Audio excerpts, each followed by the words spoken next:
नमस्कार प्यारे दोस्तों, आज का ये वीडियो पद्म पुरस्कार के बारे में है। किस चीज़ के बारे में है? पद्म पुरस्कार के बारे में है, जिसमें पद्म विभूषण, पद्म भूषण और पद्मश्री ये पुरस्कार रहने वाले हैं।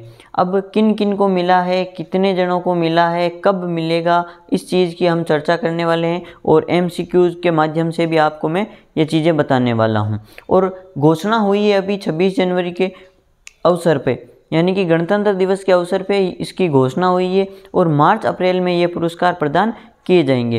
तो हम आज बात करेंगे कि किन किन को ये दिए जाएंगे, कितने पुरस्कार दिए जाएंगे, इसकी सारी चर्चा इस वीडियो में करने वाले हैं। ठीक है, तो बने रहिए हमारे साथ। अब मैं बात करूं तो ये जो पुरस्कार है ये 3 चरणों में है। एक तो पद्म विभूषण, पद्म भूषण और पद्मश्री। पद्म विभूषण की मैं बात करूं तो ये दिया गया है 5 व्यक्तियों के लिए, घोषणा हुई है 5 व्यक्तियों के लिए। पद्म भूषण की मैं बात करूं तो ये है 17 व्यक्तियों को ये मिलने वाला है। और पद्मश्री की मैं बात करूं तो पद्मश्री जो पुरस्कार है वो कितने जनों को दिए जाएंगे?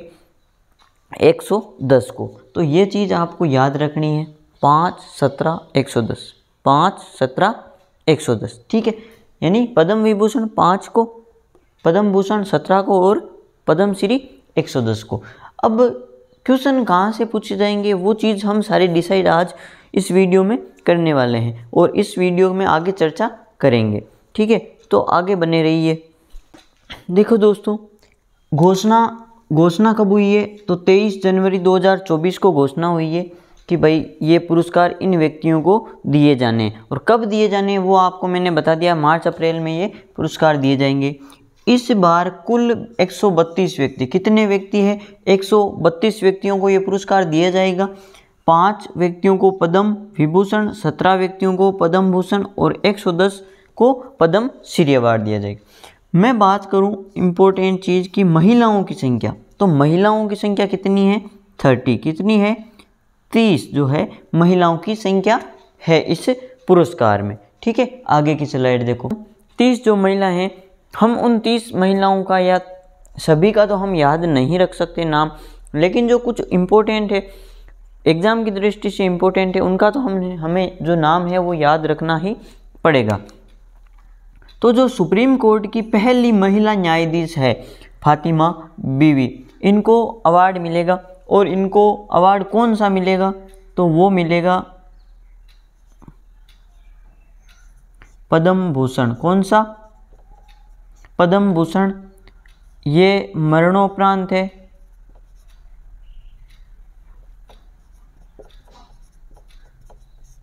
ठीक है, और मरणोपरांत है, पद्म भूषण इनको मिलेगा। ठीक है, आगे मैं बात करूं तो पहली महिला महावत, पहली जो महिला महावत है पार्वती बरुआ, इनको ये पुरस्कार मिलेगा पद्मश्री। पहली कथावाचक है उमा महेश्वरी, तो इन दोनों को जो पुरस्कार मिलेगा वो है पद्मश्री पुरस्कार। ठीक है, ये चीज़ आपको तीनों चीज़ है जो याद रखनी है। ठीक है, आगे देखो। पुरस्कार पाने वालों की इस सूची में विदेशी, NRI, PIO, OCI श्रेणी के 8 व्यक्ति शामिल है। कितने हैं? 8 व्यक्ति। ये चीज़ आपसे पूछ सकता है कि विदेशी, NRI, PIO, OCI श्रेणी के कितने व्यक्ति शामिल है, तो आपको ये चीज़ ध्यान में रखनी है। कितने व्यक्ति है? तो 8 व्यक्ति इसमें शामिल है, जो भारत के वैश्विक कनेक्शन को क्या करते हैं? दर्शाते हैं। ठीक है, जिसमें से 4 तो ये जो विदेशी हैं, ये देखो फ्रांस के 4 व्यक्ति सम्मानित। तो फ्रांस के अभी गणतंत्रता दिवस पर जो हमारे मुख्य अतिथि थे वो भी फ्रांस के राष्ट्रपति थे, इमैनुअल मैक्रो। और इन 4 को, फ्रांस के जो व्यक्ति है 4, इन्हें जो है पद्म पुरस्कार से सम्मानित किया जाएगा। ठीक है, तो 100 वर्षीय योग गुरु चार्लोट चोपिन, कौन है? 100 वर्षीय योग गुरु है चार्लोट चोपिन। दूसरे है 79 वर्षीय आयुर्वेद चिकित्सक किरण व्यास। तीसरे हैं 87 वर्षीय संस्कृत विद्वान पियरे सिल्वेन फिलियोजेट। चौथे हैं नंबर के जो है वो है भारतविद फ्रेड नेग्रिट। अब आपको ये चीज़ मान लो कि याद नहीं रह रही और याद करनी है तो इसको इस प्रकार कर लो, एक ट्रिक टाइप बना लो। चोपिन किरण, चोपिन किरण फिलियो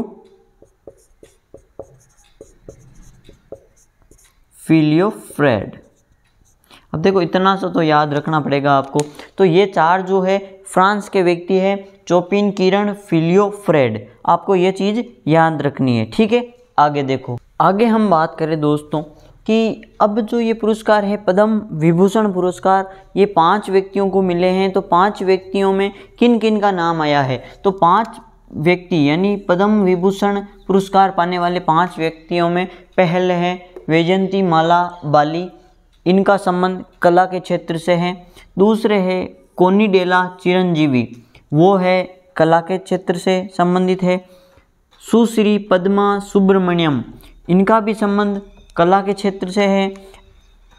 पूर्व उपराष्ट्रपति एम वेंकैया नायडू, इनका संबंध सार्वजनिक मामले यानी कि इस क्षेत्र में इनको ये पुरस्कार मिला है। बिंदेश्वर पाठक सामाजिक कार्यकर्ता के रूप में इनको मरणोपरांत मिला है।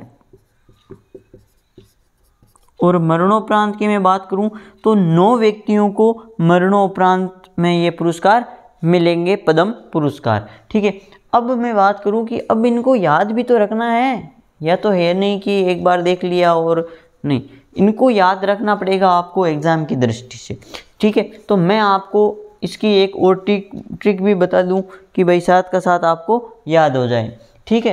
तो मैं आपको बता दूं कि विभूषण में 5 जन, विभूषण में 5 जन माला डेला पद्मा नायडू और पाठक, नायडू और पाठक। विभूषण यानी कि पद्म विभूषण में 5 जने हैं, 5 जने हैं, 5 जनों को ये पुरस्कार मिला है। माला वैजयंती माला, डेला कोनिडेला, डेला कौन सा? कोनिडेला चिरंजीवी, पद्मा पद्मा सुब्रमण्यम, नायडू एम वेंकैया नायडू और पाठक बिंदेश्वर पाठक। ये चीज़ आपको याद रखनी है, ठीक है। सेकंड नंबर जो है वो है पद्म भूषण पुरस्कार। पद्म भूषण जो पुरस्कार है ये कितने जनों को मिला है? तो ये 7 व्यक्तियों को मिला है। कितने को? 17 को मिला है। कितने को मिला है? 17 को। तो जो पहला है वो है श्री मिथुन चक्रवर्ती कला के क्षेत्र में, इसको आप याद रखोगे, ठीक है। श्री दत्तात्रेय अंबादास, ये भी कला के क्षेत्र में है। अगले है श्री प्यारेलाल शर्मा, ये भी कला के क्षेत्र में है। श्री उषा उत्थुप कला, इसको आप स्टार लगा लो और याद रखना है आपको, ठीक है। अगला है श्री विजयकांत, कला के क्षेत्र में है, इनको मरणोपरांत मिला है, ठीक है। ये पुरस्कार इन्हें मरने के बाद यानी कि इनकी मृत्यु हो गई है। श्री तेजस मधुसूदन पटेल, चिकित्सा के क्षेत्र में। श्री अश्विन बालचंद मेहता, चिकित्सा के क्षेत्र में। चंद्रशेखर प्रसाद ठाकुर, इनको भी चिकित्सा के क्षेत्र में, ठीक है। 9 नंबर के जो है वो है सुश्री फातिमा बीवी, इनको सार्वजनिक मामले क्षेत्र में इनको ये पुरस्कार मिला है और ये है प्रथम महिला न्यायाधीश है, प्रथम महिला न्यायाधीश है और इनको मरणोपरांत ये पुरस्कार मिला है। मरणोपरांत ये पुरस्कार इनको मिला है। अगले हैं श्री ओलान चेरी राजगोपाल, यानी चेरी, चेरी को भी सार्वजनिक मामले से संबंधित इनको ये पुरस्कार मिला है। सत्यव्रत मुखर्जी, इनको भी सार्वजनिक मामले के क्षेत्र में इनको ये पुरस्कार मिला है। अगले है श्री राम नाइक, ये भी सार्वजनिक मामले से संबंधित है। ये यूपी के शायद राज्यपाल रहे थे, यूपी के राज्यपाल रहे थे ये, ठीक है। इनको आप याद रखना और फातिमा बीवी को भी आप याद रखोगे। ठीक है। अगले है श्री हरमुज जी एम कामा। एम कामा जी है वो साहित्य एवं शिक्षा पत्रकारिता से संबंधित है। कुंदन व्यास ये भी साहित्य एवं शिक्षा पत्रकारिता से संबंधित है। अगले है श्री यंग लियू व्यापार एवं उद्योग से संबंधित। अगले सीताराम जिंदल व्यापार एवं उद्योग से संबंधित। अगले लास्ट जो है 17 नंबर तोंगदान श्री तोंगदान रिनपोछे ये अध्यात्मवाद से संबंधित है, इनको आप याद रखोगे। ठीक है। अगले देखो दोस्तों, अब हम करने वाले हैं एमसीक्यूज। ठीक है, हमने थ्योरी सारी एक बार डिटेल्स में देख ली और पद्मश्री का मैंने पूरे नाम नहीं बताए क्योंकि 110 व्यक्तियों को मिले तो वो नाम याद रखना भी ठीक नहीं है क्योंकि याद रखोगे इतने नाम याद नहीं रख सकते। ठीक है, तो उसके लिए अब मैं एमसीक्यूज लेके आया हूँ आगे के पार्ट में। तो अब एमसीक्यूज देखो, पहला अपना है कि भारत के राष्ट्रपति को पद्म पुरस्कारों के लिए नामों की सिफारिश करने के लिए कौन जिम्मेदार है, यानी कि ये जो अवार्ड दिए जाते हैं पद्म पुरस्कार, इनके नाम कौन सेट करता है कि भाई ये नाम इसको देना है, और जो राष्ट्रपति है अपने उनको कौन बताता है। तो ये चीज़ हमें बताती है, या हमें नहीं, राष्ट्रपति जी को बताते हैं गृह मंत्रालय। कौन सा मंत्रालय? गृह मंत्रालय। ठीक है। अगला क्वेश्चन है क्वेश्चन नंबर 2, भारत सरकार द्वारा पद्म पुरस्कार सर्वप्रथम कब शुरू किए गए? तो ये किए गए थे 1954 में। अगला क्वेश्चन, पद्म विभूषण भारत का दूसरा सबसे बड़ा नागरिक पुरस्कार है। पहला है भारत रत्न, उसके बाद है पद्म विभूषण। तो संस्कृत में विभूषण का अर्थ क्या है? तो संस्कृत में विभूषण का अर्थ है शानदार। क्या है? शानदार। अगला क्वेश्चन है, किस पद्मश्री पुरस्कार विजेता को पशु कल्याण में उनके काम के लिए मान्यता मिली है? तो वो है पार्वती बरुआ। पार्वती बरुआ, इन्हें पद्मश्री पुरस्कार मिला है और यह पहली महावत है। ठीक है। अगला क्वेश्चन देखो, 2024 में किस राज्य में पद्म पुरस्कार विजेताओं की संख्या सबसे अधिक रही या थी? तो वो है महाराष्ट्र। महाराष्ट्र। 2024 में सबसे उम्रदराज पद्मश्री पुरस्कार प्राप्त करने वाले कौन है? तो वो है गोपीनाथ स्वैन। कौन है? गोपीनाथ स्वैन। ठीक है। अगला अपना क्वेश्चन है क्वेश्चन नंबर 7, किस पद्मश्री पुरस्कार विजेता को चिकित्सा विशेष रूप से आयुष और पारंपरिक चिकित्सा के क्षेत्र में उनके काम के लिए सम्मानित किया गया है? तो वो कौन है? जिनका नाम है हेमचंद मंजी।